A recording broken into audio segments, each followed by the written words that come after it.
Hi, folks. It's Lori Hollander here, Bob Hollander here as well. and it is Q&A Thursday. And Bob, we got two questions this week Mm-hmm. about trust. So we're going to answer them both in one segment. Good. And the first one is, do men and women feel that trust is equally important? What do you think, Bob?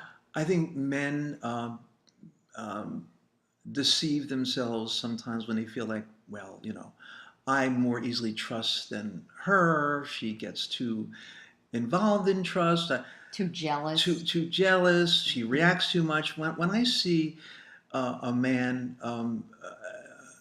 the core of a man, it is just as devastating for a man to feel untrusting that or Mhm. non-trusting or if he's Mhm. betrayed as a woman. Mhm. And there are a lot of men who have issues with jealousy, Yes. right? Oh yeah. So, Yeah. and really, I agree that it's equally important to men and women because really at the basis of trust is connection and wanting to know that you can depend upon your partner.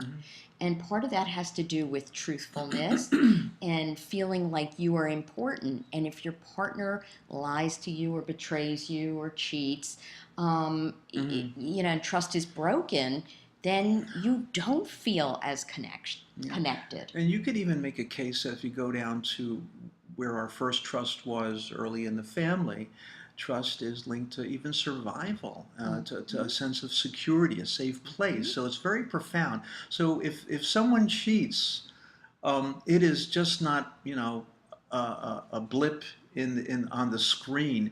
It brings up all that stuff that both men and women have, Yes, which is a need for security. right? And if you can't count on the person that you are in a long term relationship with or married to, it feels like your world just flips upside down. And there's a tremendous sense of insecurity and disconnectedness. Um, so I think it is important to both. Absolutely, fundamentally, more so than I think people realize. Yeah. Until they're betrayed, and then they feel it. Yes. Yeah. Yeah. So the second question, Bob, is how can I trust my husband who has been a serial cheater for 20 plus years? Mm-hmm. And my thought about that is, can you trust somebody who has been a serial cheater for that many years? Because, not that it's okay to have an affair, but there are many people that we see where an affair has happened and people recognize that they've screwed up and there are always circumstances that may lead to that, not that it's one person's responsibility um, or the other, but you can work through that. But when you have somebody who serially cheats, Mm-hmm. it means they have not understood Mm-hmm. Right. the pain that they have caused their partner. Right. And if they can't understand your feelings, Yeah. how can Yeah. there be Yeah. trust?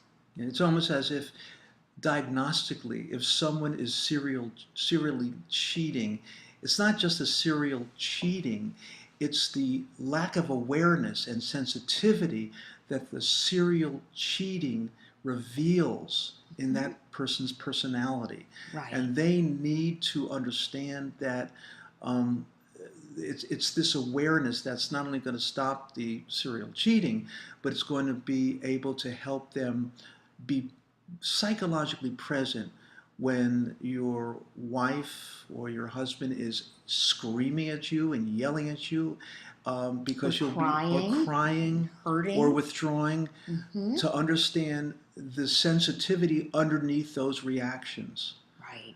and um, And and to so, be able to work with that and stay with that person. yeah.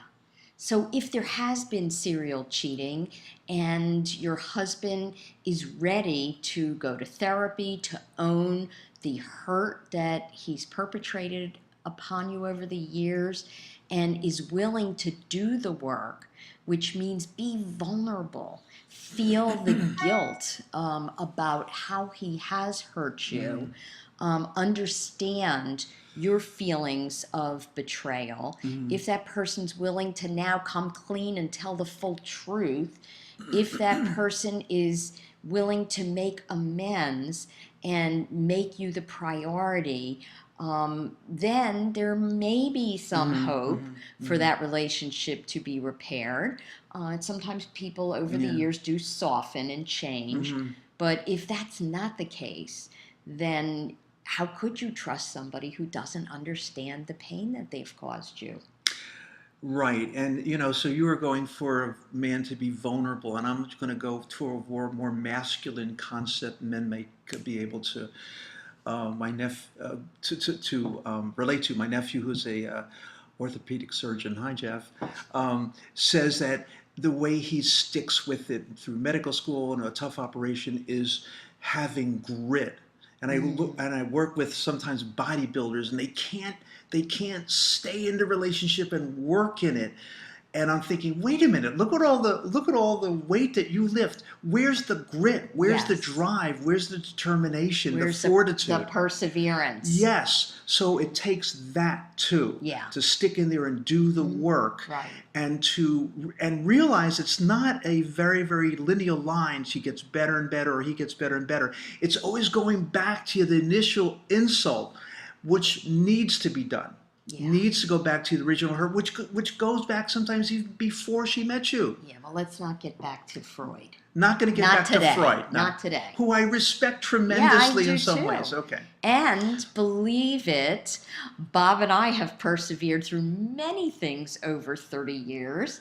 And that's one of the hallmarks of a successful relationship. Yes, and because I appreciate Lori and love Lori, I've developed... It's on video! I've developed tremendous grit when I want to jump out the window or do something even more drastic. And me too. You too? You feel that way too? I feel your pain. Oh my God.